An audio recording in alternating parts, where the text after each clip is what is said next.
It's great to see you. To those of you online, we're so delighted you can join us this evening for this very important conversation about the ever-unfolding events between Israel and Iran. We are so lucky. I'm actually going to use the word blessed to have Dr. Richard Haass as a member of our community. Not only is he a member of our community, but he's so generous with his time and sharing his thoughts and his reflections, not only on days when our stomachs are empty, but even on nights like this when our stomachs are full, but our hearts are, our minds are curious. So this evening's dialogue, we're beginning now. We will end promptly at 7. Some of us have registered to go to an event after this, sponsored by UJ Federation at KJ. And so this event will be addressing our intellectual side, but a lot of us have a lot of emotions. So for those of us who are going over to KJ, there will be some opportunity to share with others in song and prayer, and working through some of those as well. But this evening, to get started, we're delighted to have Dr. Richard Haass, as I said, a member of our community. He's a veteran diplomat and respected scholar of international relations. He's President Emeritus of the Council of Foreign Relations after having served as CFR's president for 20 years. He's also a senior counselor with Centerview Partners, an international investment banking advisory firm. Confirmed by the U.S. Senate to hold the rank of ambassador, Dr. Haass has also served as a U.S. coordinator for foreign policy towards the future of Afghanistan and the U.S. envoy to the Northern Ireland peace process.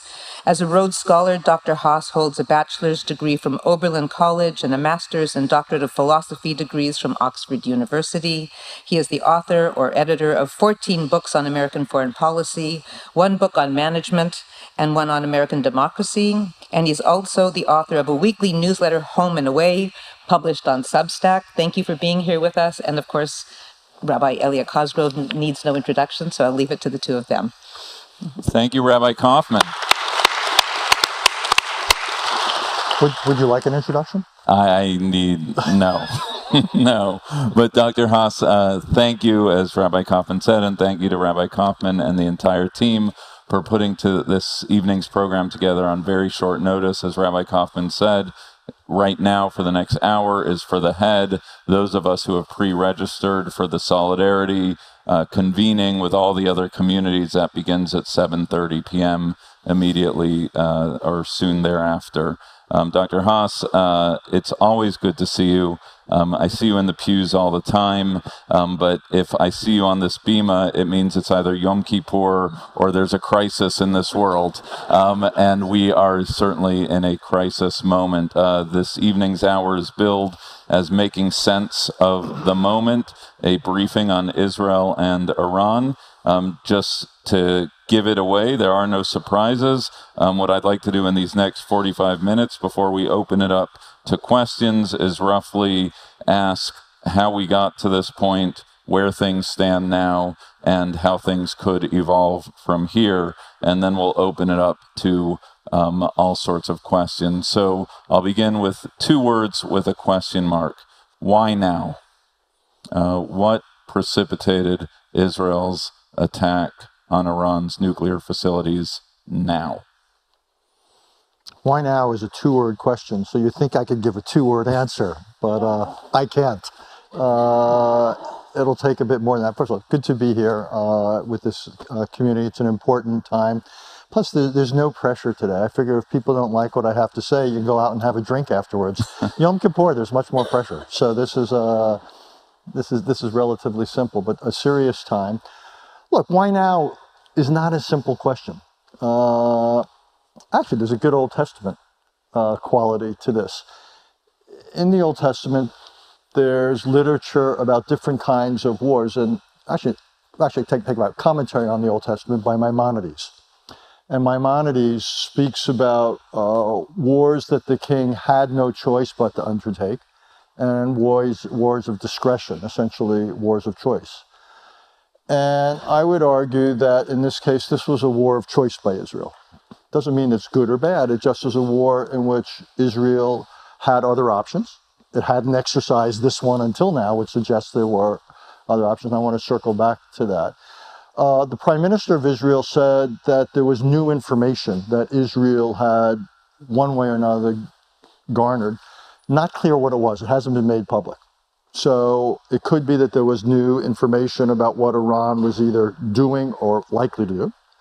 Could have been also a new assessment. Sometimes in intelligence, what matters is not a specific dot, if you will, but a connection. So it could have been that. I also think the context lent itself to it because of what Israel has done over the last, year and a half, since the horrific events of October 7th.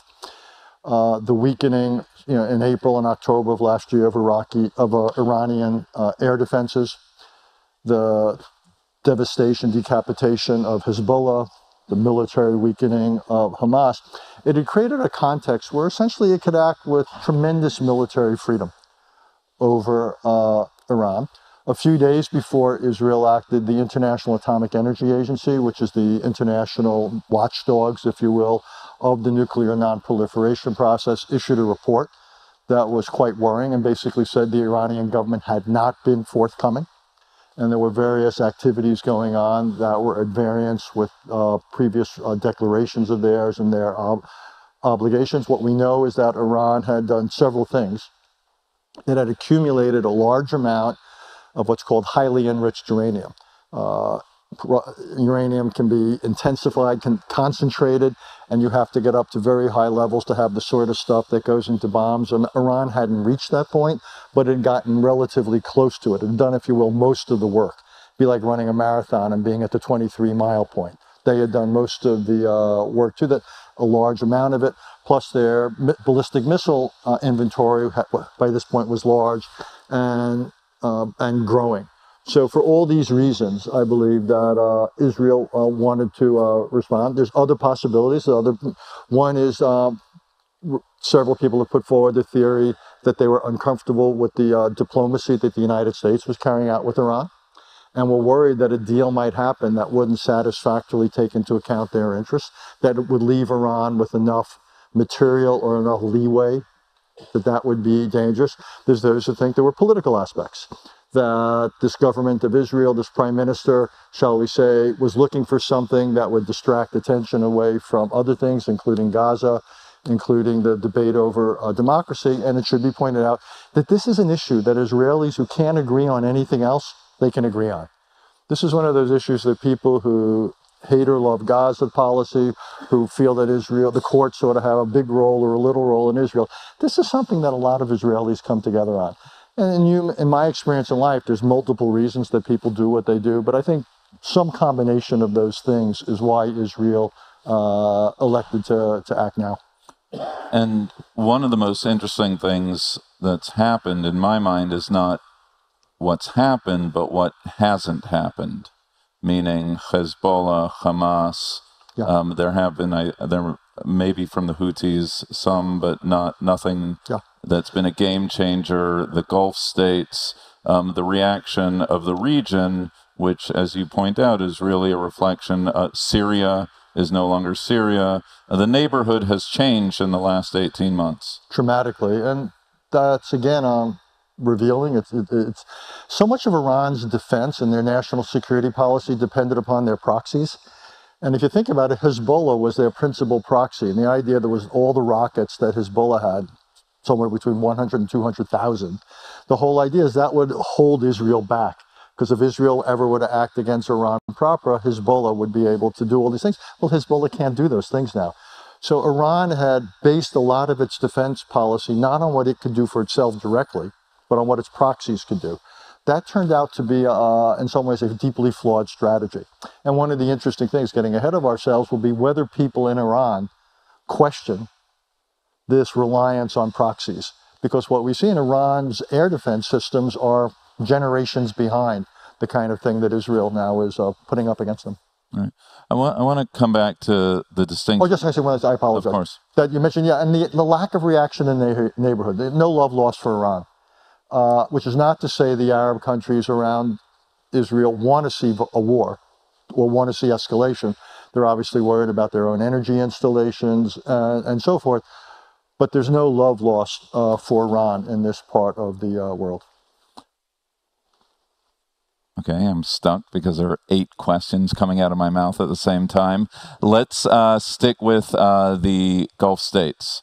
the beneficiaries of this moment, whether it's Saudi Arabia, the UAE, whatever Syria is or isn't, these, that's not a Gulf state, but the point being one and the same of the beneficiaries of this moment. I think they each issued a pro forma statement decrying Israel's aggression, but then basically, best as I can tell, went on with their day.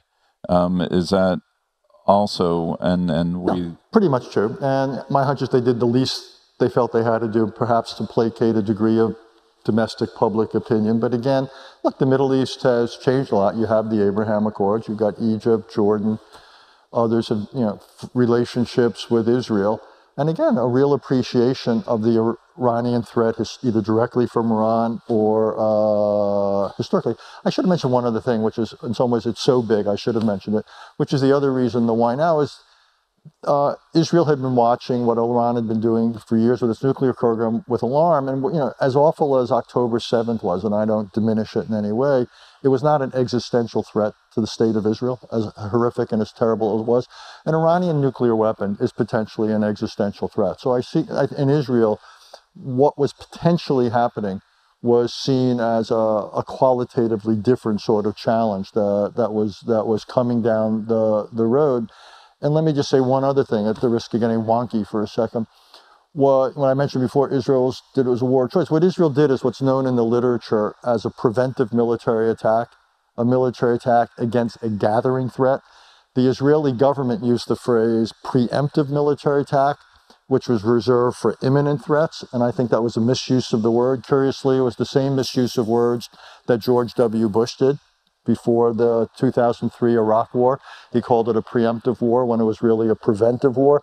And again, preemptive wars have greater standing in legality in terms of they're seen as a form of self-defense. Preventive wars against gathering threats do not have that same standing. They're more controversial.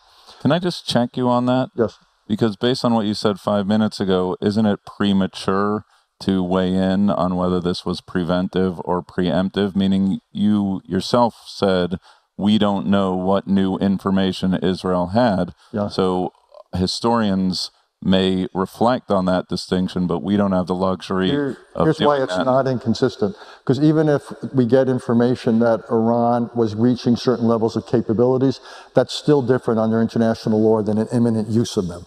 So in order to justify a preemptive strike, it can't be over capabilities. You have to have warning that a strike's going to happen. For example, a version of what happened just before the Six-Day War, that there's got to be a qualification there in order for it to technically count as preemptive. Again, it's a wonky thing, but I mention it because there'll be questions depending again what Israel produces in the way of intelligence, questioning the necessity of what they did. Some will question the legality. I actually think it's more of a policy question, and one could have a full discussion about the wisdom of it, and most likely that'll depend, the answer to which will depend in no small part upon how this plays out.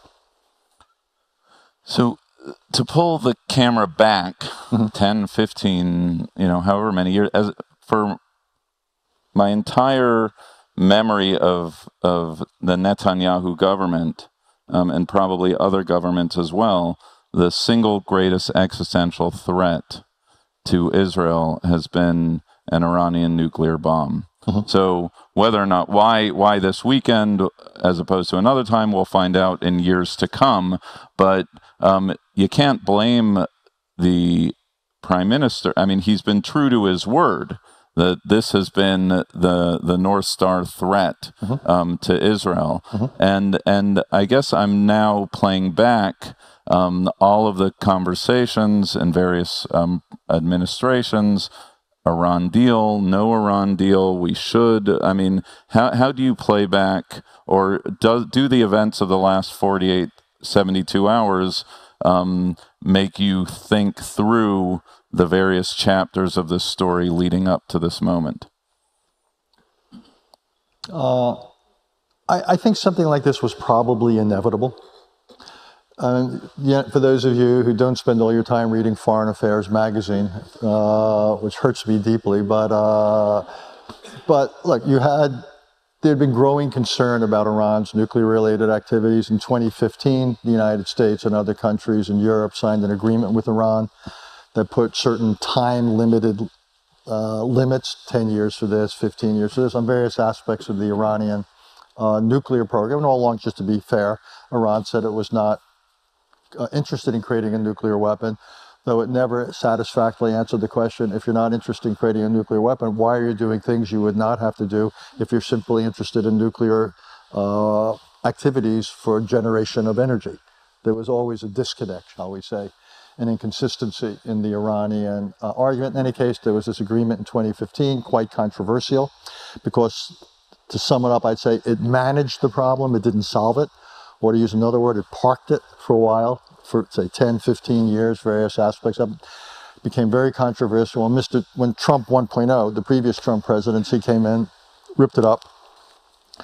And so then Iran, rather than acting under certain constraints for roughly another decade, was then acting under no constraints. So that's one of the, and what they did was got to a point recently that they would not have gotten to had they continued to be under and comply with the 2015 agreement.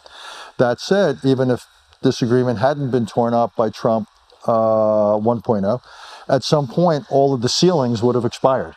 So we would have gotten to this point, if not now, in say 5 years or whatever. So I think this day was likely inevitable. I think part of the bet of the Obama administration when they signed the agreement was that over the period, the lifespan of this agreement, they thought that regime evolution, if not change in Iran, was a high possibility. So they thought this would park the nuclear problem. Meanwhile, you'd have internal social, political dynamics in Iran. And ultimately, the regime, to use an old word about the Cold War, would mellow. And then we wouldn't have to worry as much about capabilities. Needless to say, that didn't come to pass. But I do think this day was inevitable, given the nature of the Iranian program, the hostility between Iran and Israel. I mean, this ever since '79, the Iranian regime has in many ways defined itself as anti-Zionist and anti-American. Those have been the two motivating theologies or ideologies of it. And I think virtually, if you look at the Israeli political conversation, it's not just people of the quote-unquote political right. It's people of the political center, people of the political left, who feel extremely strongly about the actual or potential threat emanating from Iran. So I think this was a when, not if question, essentially. Which brings me back to the more philosophically minded point, which is if it was a matter of when, not if, right, whatever that expression is, if someone keeps saying that they're going to kill you, right, at a certain point, believe them, right? It is a principle on which the Iranian regime is based, destroy the Zionist entity, death to America, right? For me, this is an expression of Israel's self-determination, right? To recast a bit what I said on Friday night to the community, do unto others before they do unto you, right? So it was a matter of time. Iran is a bad actor on the world stage, not to be trusted. Israel was taking care of itself in a way that it could. You've gone farther than I would go, that I think you have to go. Look, during the Cold War, we had Nikita Khrushchev who said, "We will bury you." Soviet Union was dedicated to winning the Cold War and undoing the West. To me, you've always got to think about capabilities and intentions when you think about national security. Iran's intentions, at least rhetorically, were pretty clear. Whether they would actually act on them, question mark, and capabilities hadn't yet reached that point. And Israel had all sorts of options. You had, let me give you two other, at least. One is what they did. Another was what the United States was trying to do at the time, which was diplomacy, the 2015 agreement, and then now trying to come up with a new agreement. That's what the president and his special envoy, Steve Witkoff, were about.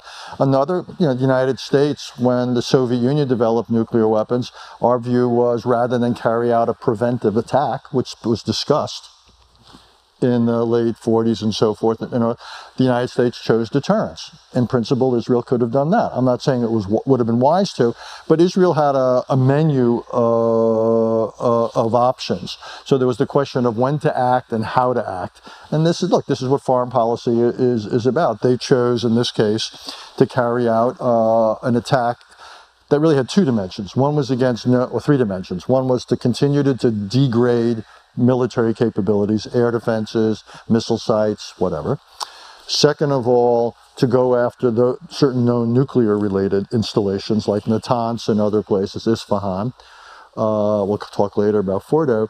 And then also to go after senior regime figures, which led a lot of analysts to conclude that Israel's goals were not just military, not just anti-nuclear, but also to promote regime change in Iran. Again, these things are not mutually exclusive, but that is what Israel in the end chose to do. But they did have, again, there's always options on whether to use force and then how to use force. And so that they chose to use force against this set of targets, but obviously they had other options.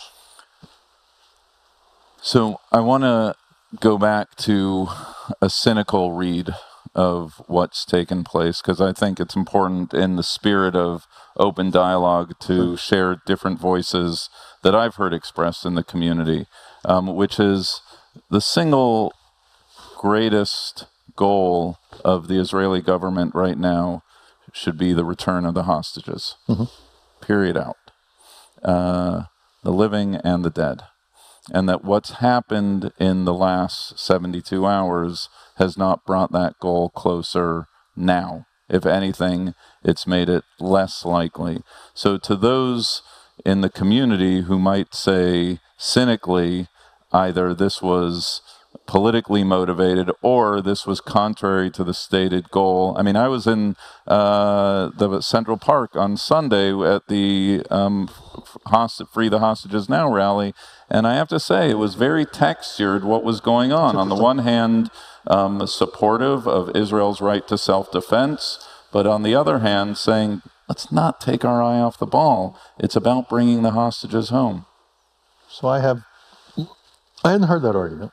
So let me give you multiple reactions while I'm sitting here. One is national security. You never have the luxury to just focus on one thing. We have multiple threats out there, multiple challenges at any moment. So the idea that Israel has to choose between these two goals, to me, is just flat out wrong. One has to pursue getting the hostages back, as well as make sure that Iran does not pose an existential threat to Israel. As awful as the hostage thing is, I also say it is not I would say, an existential threat to Israel, without diminishing it, the awfulness of it in any way. Second of all, Israel has had 18 or 19 months of time, and still does have time, if you will, if it wants to make the hostages a priority, not for Israeli national security, but for Israel's approach to Gaza. And that's been a decision of this government not to do it. You may think that's wise, you may think that's terrible, but that's a fact. That has not been the priority of this Israeli government. Indeed, Israel chose not to implement the second phase of the Israeli-Hamas agreement, which would have brought the hostages back. Why? Because Israel didn't want to agree to an open-ended ceasefire and withdraw all of its military forces from Gaza. So Israel has had the opportunity to get the hostages back. It has the opportunity now to get the hostages back. And I don't think whatever it does vis-a-vis Iran's nuclear program or whatever, I don't see the two in some ways as forcing a trade. I think it should pursue its legitimate national security concerns vis-a-vis Gaza, vis-a-vis Iran, or anything else. Okay, thank you. So what would constitute a victory here for Israel? You made mention of Fordo, yeah. Regime change. What would actually... Got it. It's a great question. And Israel has done something that's risky, which it has introduced the use of military force without a clear answer to that question. Or to put it a better way, it could answer that question in two ways. It just can't achieve it. Let me give you two possible answers to the rabbi's question. One would be the complete elimination of Iran's nuclear capabilities. Israel does not have the military means to do that. Full stop. Full stop. Second of all would be the overthrow of the Iranian regime. I remember when I worked with Colin Powell, and he used to say, look, I'm a military guy. I'm a simple military guy. We're good at two things. We're good at destroying things and killing people. Don't give me the order to get rid of a government. I don't know how to do that militarily. You're giving a political mission to military forces. So Israel, if your goals are to de-nuke, if you will, denuclearize Iran or get a different government in Iran, neither one of those if the prime minister were to give those instructions, no Israeli general could salute and say, yes, sir, I will do that. Because you can't assign those tasks to military forces in Israel right now. So that's a problem. So the question of what constitutes success. Now, another thing would be to keep Iran's proxies weak, keep the Iranian government on its heels. Constantly, whenever you have to attack, because you get some new intelligence about some new capability being developed, essentially an open-ended state of vigilance mixed with military attack against Iran. So it's not, again, it manages the problem, if you will. It doesn't solve it, but it manages it at a level that the Israelis feel the threat is not immediate and existential. I think that's a definition of success the Israelis could achieve potentially. I think that's achievable. It's just not satisfying.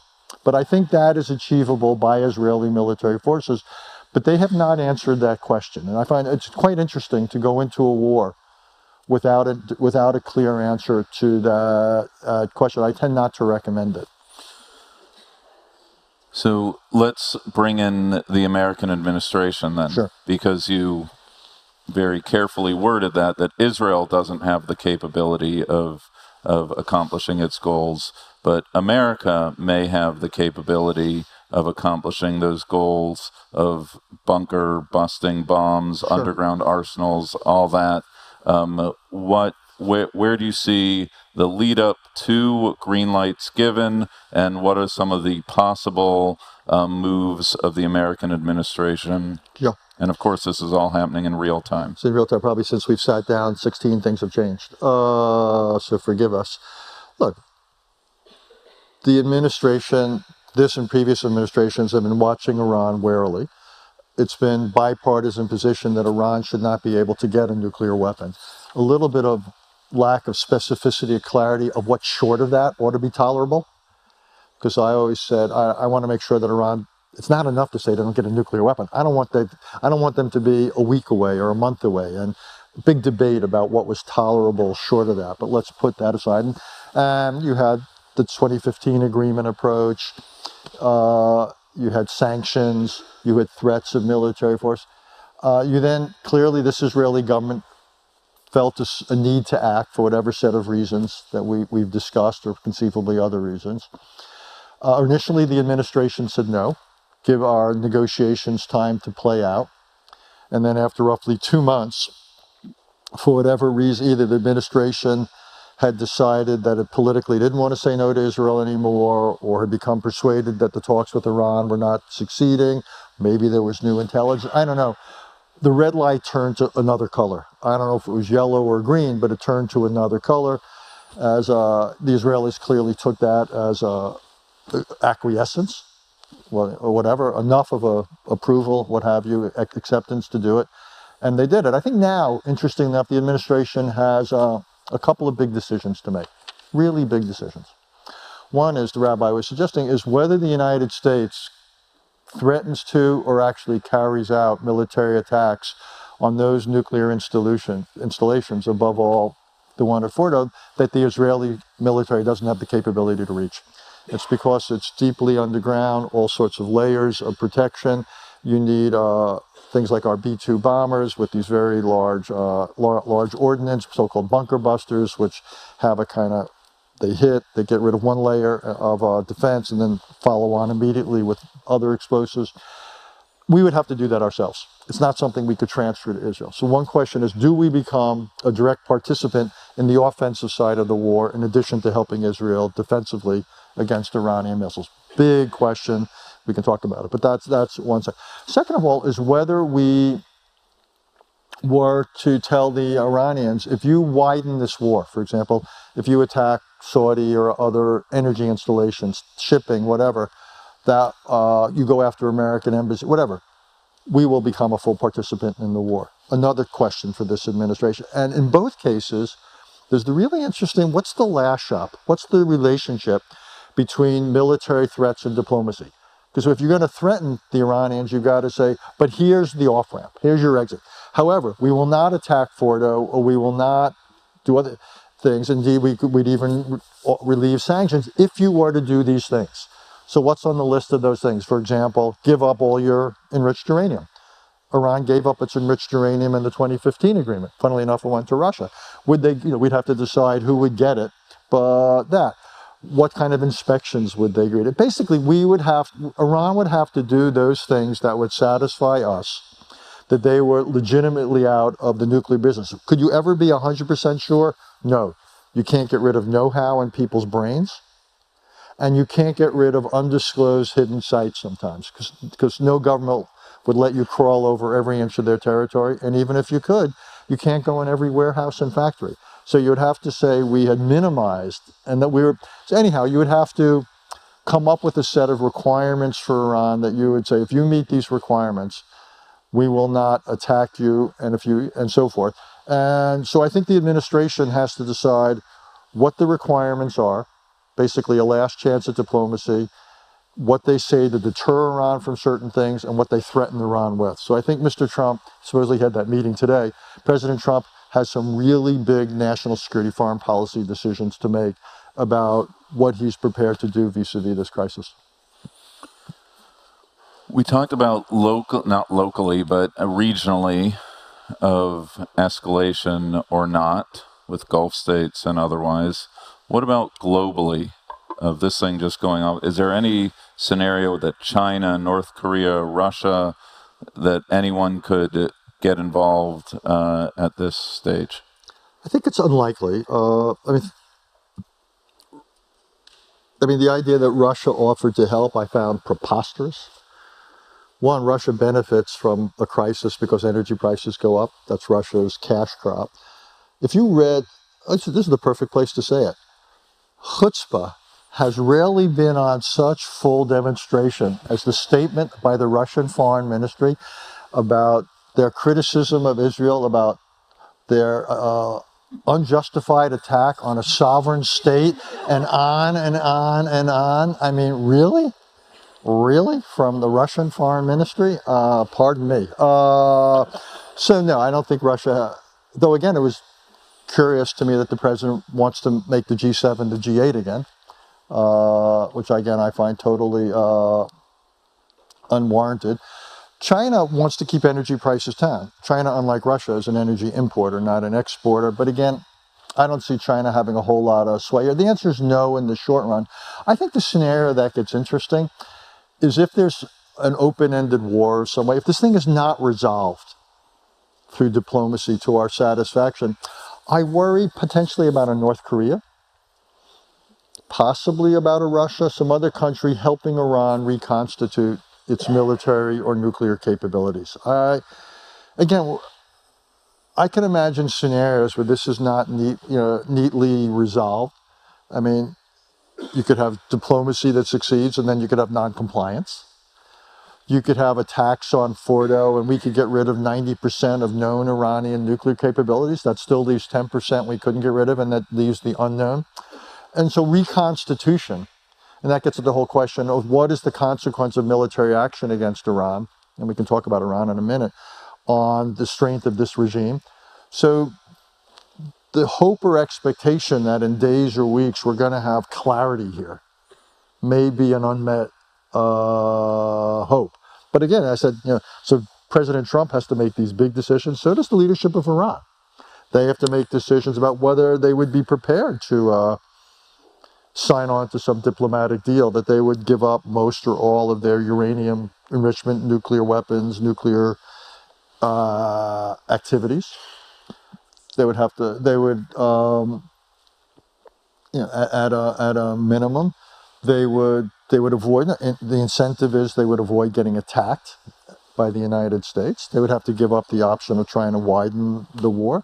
They could get some sanctions relief. But I think, to me, the most interesting historical parallel here is the one of the Ayatollah Khomeini in the late 80s, I think it was 88, if my memory serves me right, when he didn't want to end the decade-long war with Iraq, and he said he would do it, he said, this is like drinking poison to me, but I will drink it in order to save the revolution.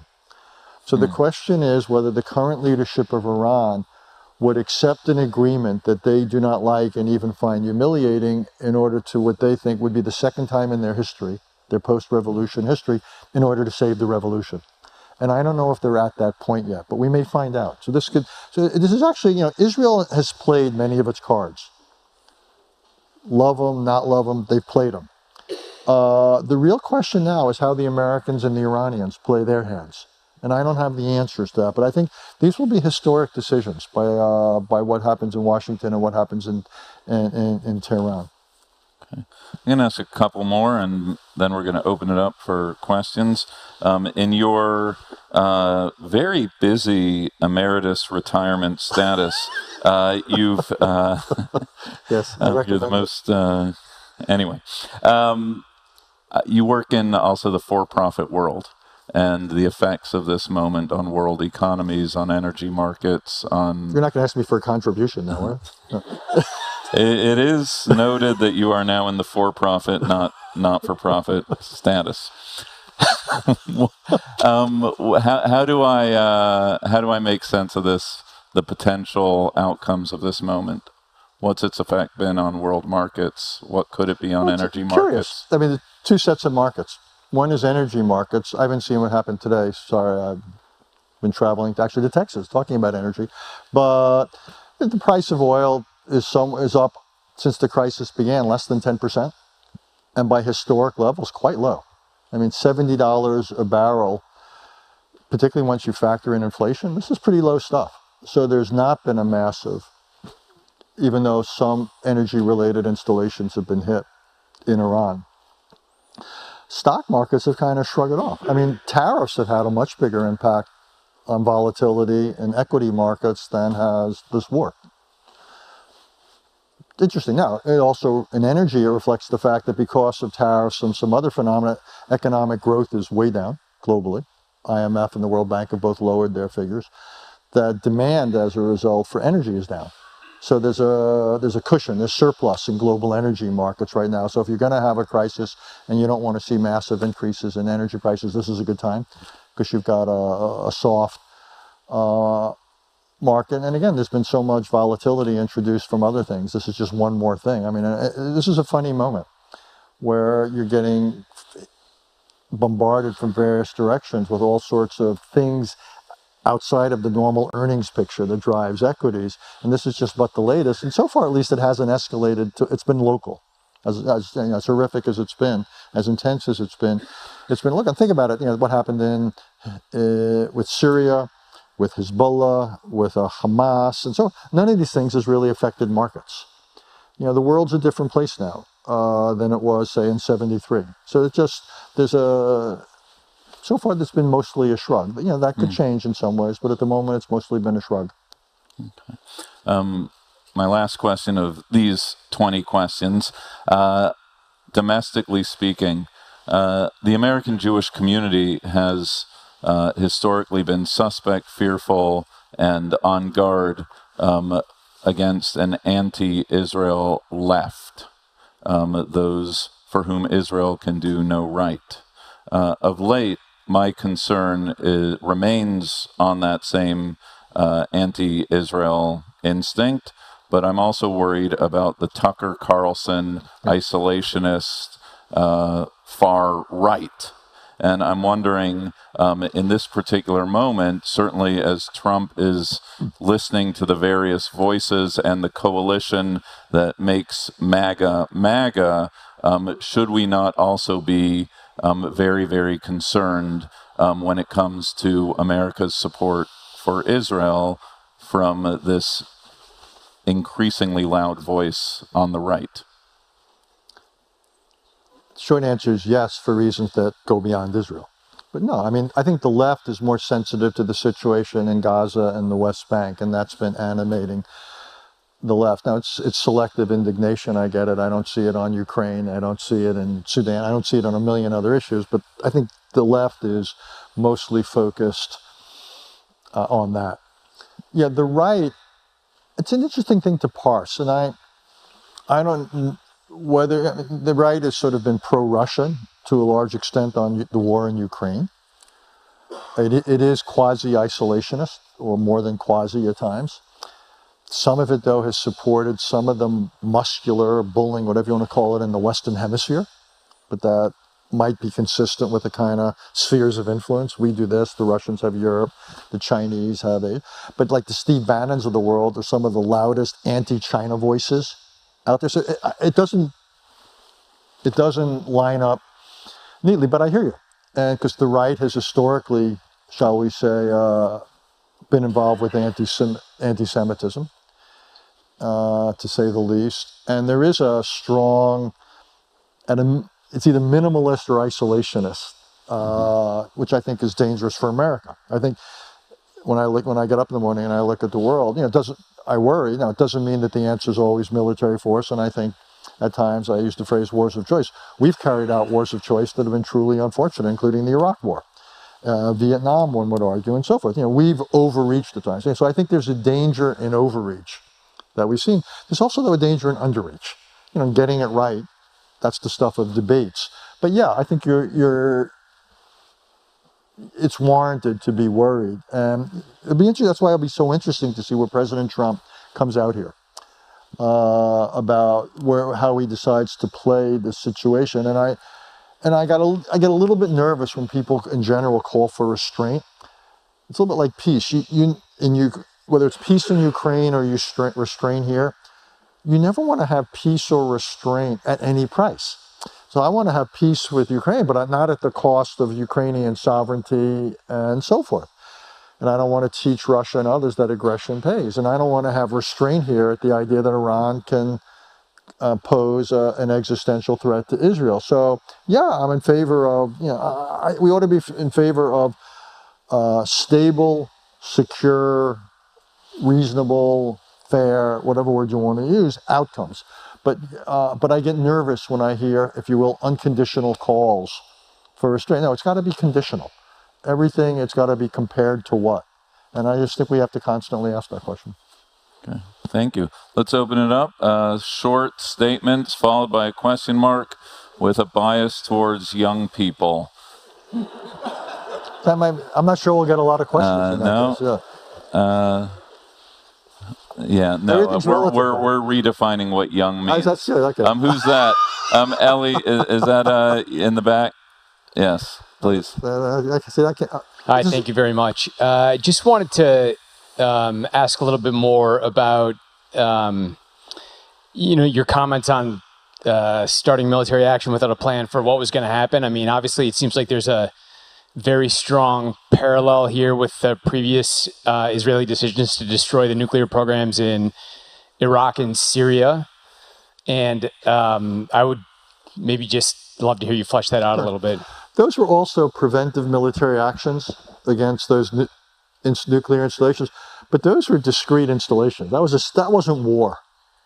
Those were preventive strikes, if you will, against a reactor, against I think it was Iraq in Iraq, and the Syrian one. Those were strikes, and Israel did it, and it did it in ways also. It didn't jump up and down. Israel wasn't looking to do something larger. This is war. This is not a strike. This is a war. Again, it's preventive, but it's a war. And it's a much larger, set of targets was much larger.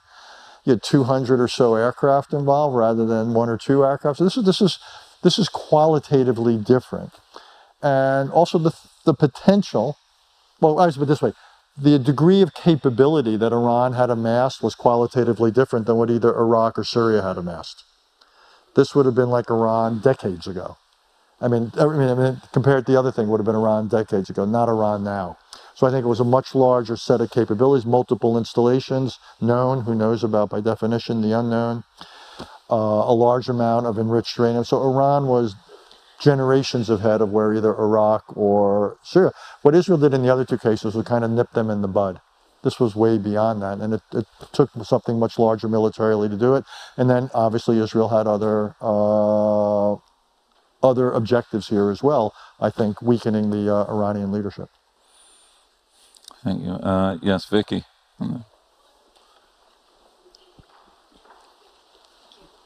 Thanks so much for coming. I have two questions. One, I read in the past that America had lent the B-52 to an ally. Do you think there's a possibility that they may lend it to Israel to destroy the nuclear capability? And the second question is, how likely do you think a regime changes in Iran? The former, I'm not familiar with that, but I don't know that any Israeli pilots have trained on those aircraft. It might also have to be B-2s rather than B-52s. No, I think, let me give you one piece of historical thing, because I was slightly involved in it.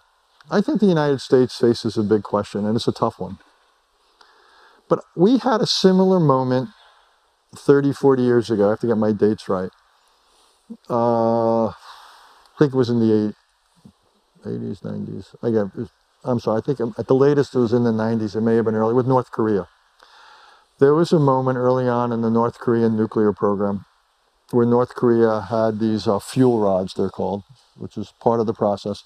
And they were taking them out of these what are called cooling ponds, literally things to keep them from getting too hot and going at a level of radioactivity that would set off a mini reaction. And they were going to be vulnerable when they did this, before they could put them somewhere underground that we couldn't monitor or reach. And there was an interesting conversation about whether we attack North Korea then, to basically nip their nuclear program in the bud. And we held back for the simple reason that we were afraid if we did so, we would have triggered a North Korean attack on South Korea and the Second Korean War. And we had tens of thousands of US troops there and a security commitment and so forth. So we avoided taking out the North Korean program then at the risk of what we now have, which is a North Korean program of what, 50 nuclear weapons and who knows how many ballistic missiles.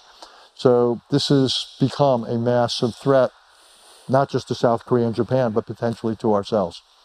So I think if we feel strongly enough about and we should, that Iran should not be allowed to have certain capabilities. And if we can't get the acceptable diplomatic outcome, then I think this is more than Israel's fight. I think that's something the United States should be prepared to step up to. It's not without its drawbacks and other considerations, but to cut to the chase and not take a long time. I think that's something that I think there's a pretty good argument for doing it. Regime change, your second question, it's impossible to know. You know, it's like, who knew that the Soviet Union was going to fall when it fell? I mean, I sure didn't, and I was in the White House at the time. And the CIA wasn't predicting it every day. Certain people said, you know, there's signs of weakness, there's this, there's that, but it's a little bit like it only seems somewhat more obvious in hindsight. And so my hunch is we don't know. We don't know enough about the dynamics inside Iran right now. Let me say one other thing. We not only don't know if this regime is, if you will, ripe to fall, how close is it to the precipice, we don't know what would take its place. And, you know, we've seen in other countries, like in Libya and elsewhere, when the ancien regime falls, what comes is not necessarily, in this case, you wouldn't necessarily have, 80 million Iranians reading the Federalist Papers in Farsi. Maybe, but not necessarily. And so, but in any case, I don't think you can base a foreign policy on it. That's my view. And so if you can try to promote it, you can try to be ready for it, to encourage certain outcomes. But I don't think an Israeli prime minister or an American president can say, this is our strategic objective, and we're going to do X, Y, and Z to bring it about. I don't think that's possible. Okay. I think we have, yes, sir, all the way up front. We hear about how long it's going to take for Iran to actually develop a nuclear weapon. I would think it would be a similarly difficult situation to deliver it. What's the situation with doing that? It's a good question. And is it even possible? Because Israel shoots down like 95% of what comes over. I mean, so Iran has come close to having the enriched uranium. It turns out, at the risk of saying more than I understand myself, Iran has enriched uranium, say, to 60, 70%. To get to 90+%, it's not, they've already done 90% because of the algorithms of what they got to do. So they're close. No doubt they could have enough enriched material for a half dozen, a dozen, whatever bombs. That's not the issue. What we seem to know less about is the weaponization side of it. Nuclear weapons require usually compression, blah, blah, blah. Anyhow, I'm not an engineer, as you've already figured out. We don't seem to know exactly how close the Iranians are. That's the kind of thing that they could do in hidden laboratories. We just don't know. It's also the kind of thing that others could help them with. North Korea, Russia. So again, there may be new intelligence that the Iranians had either developed or acquired something there to cut. Now, let me just make clear, the most recent intelligence estimates I'm familiar with, but again, it's been a while since I was in government, to say the least, a long time, but less than a year. Now, the numbers I've seen between 6, 9 or so months. It's possible that something happened that those numbers got shrunk. I don't know. And then you got the question of delivery systems. Just because you have a weapon, could you put it on a ballistic missile? If so, with what accuracy? So there's lots of gray areas of uncertainty here. I think the question is, what uncertainty are you willing to live with? Again, a historical parallel. After 9/11, Dick Cheney and others used to talk about the 1% chance. Their tolerance of uncertainty, shall we say, had gone way down. My guess is Israel's tolerance for uncertainty went down after October 7th. And I just think that's part of the psychological approach one has to, look, it's a problem in government. You never know what you don't know. And you've got to say, do you go with worst possible case analyses? In this case, that Iran was days away or weeks away from a capability. And you may say, well, I'd rather err on that side than on being too sanguine. That's a legitimate position. Well, it seems that, right, I remember you telling me about our late friend Martin Indyck's assessment of, was it Kissinger who said that the goal is not peace, but that the goal is sort of this unstable... well, Henry felt that after the 73 war, if you go for peace, you would reach and not get it. And he thought what was achievable was non-belligerency and a stable status quo. And he thought by being too ambitious, you couldn't achieve what you did. And Martin came along and saying, actually, maybe we should have aimed higher. And several years later, we actually got there. Right, and here with whether it's Hezbollah, whether it's Hamas, whether it's Iran, you're seeing a consistent picture of Israel's policy now. We're not going to live with that instability. We're going to destroy you. Yeah, Israel is clearly has tried to change the rules of the game. Yeah. And has basically said, we're not going to allow you to threaten or attack us through your proxies. I think October 7th was a seminal moment in Israeli policy where the threat from proxies had crossed the line and had gone from more potential to actual. And Israel said, we're going to change the rules now. We're going to go after every one of the proxies, particularly Hezbollah and Hamas. And then we're going to go after Iran itself. And a big part of the Israeli conversation now, it reminds me of Al Haig when he was Secretary of State, it's rather than fight the war through the proxies, it's to go to the source, to go to Iran. And that's what I think we're also seeing, is that the Israelis have said, again, we're not going to leave Iran as a kind of sanctuary. So we're going to go after your proxies. We've done that. And that freed Israel up to go after Iran because it didn't have to worry about the proxies, particularly Hezbollah. And I think that's what we're seeing. And is there something that you see Iran possibly doing?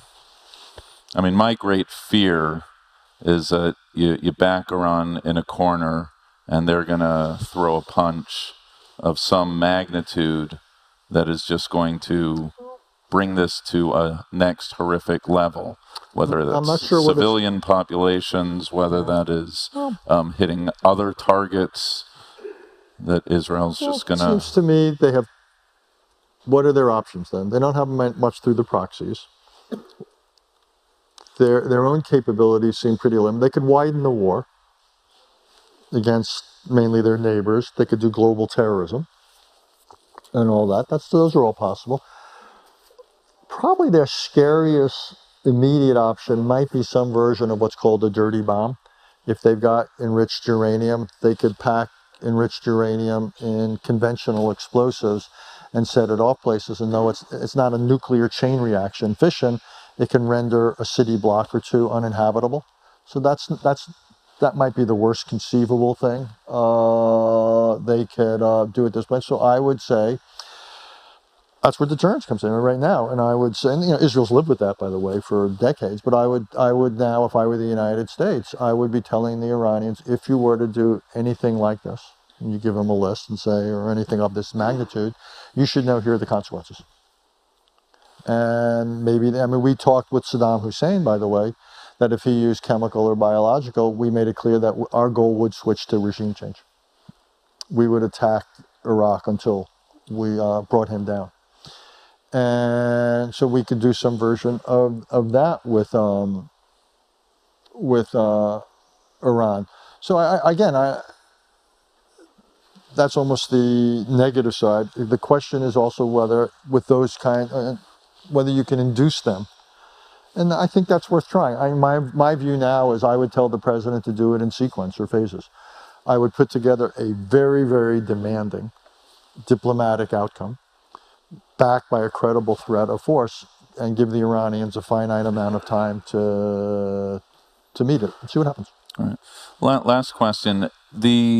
I feel like we're living through history, and of the various dimensions of this moment is with said fears stated, the asymmetry of this moment. Iran as the great threat.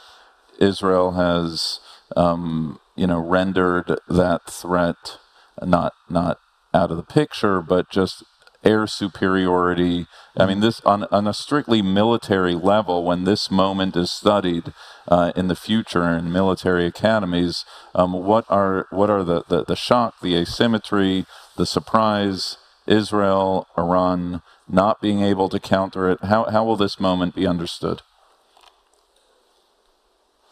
This will probably be this year, it'll take 24 and 25, a seminal moment in military studies, I would think. And I'm not an expert myself, but I would think that the Ukraine war and this war and what Israel had, so the emergence of drones, highly accurate systems of all sorts, missiles and drones, interceptors with that the modern battlefield has really changed, and the incorporation of relatively inexpensive technologies have rendered large, capable, expensive weapon systems vulnerable. By the way, it has all sorts of implications for us. We've got, 15 or whatever the number is, 13 aircraft carriers. We've got a small number of very expensive aircraft, very expensive ships, in an age where you can swarm and do all sorts of things with cheap systems. So I think the common Ukraine and Israeli ingenuity and the marriage of intelligence and technology, I think is something of a revolution in warfare. And I think that's what we're seeing. And my guess is it's being studied in a hurry by Russia, by China, by the United States, because you've had two classrooms, if you will, violent classrooms right now. But I think a lot of the old thinking has been, or just particularly about force structure, I think has really changed. And the idea that you now have these highly accurate, lethal, relatively inexpensive to produce and proliferate systems. And you saw the pictures out of Tehran. You had actionable intelligence and going after individuals and so forth, and going after some of these systems. So it's, again, it's quite impressive what can be accomplished. It doesn't allow, now, all that said, all that air power and stuff doesn't necessarily give you regime change. It's not giving you the ability to hold territory and so forth. There's still limits to what it can accomplish. But but I think you're clearly onto something, that wars of the future will look very different in some ways. At least, well, some wars of the future. You also will still have stuff that will look very hand to hand. Some of the wars going on around the world right now are not being fought like this. So you could have 21st century wars and 19th century wars going on simultaneously on the planet Earth, and we probably will for some time. That's a happy note to end on. Yeah, that's great. Come back soon. Let's pray for peace. Let's hope that spears will be turned into plowshares, and that we will arrive soon, please God, at a moment of peace. Thank you so much.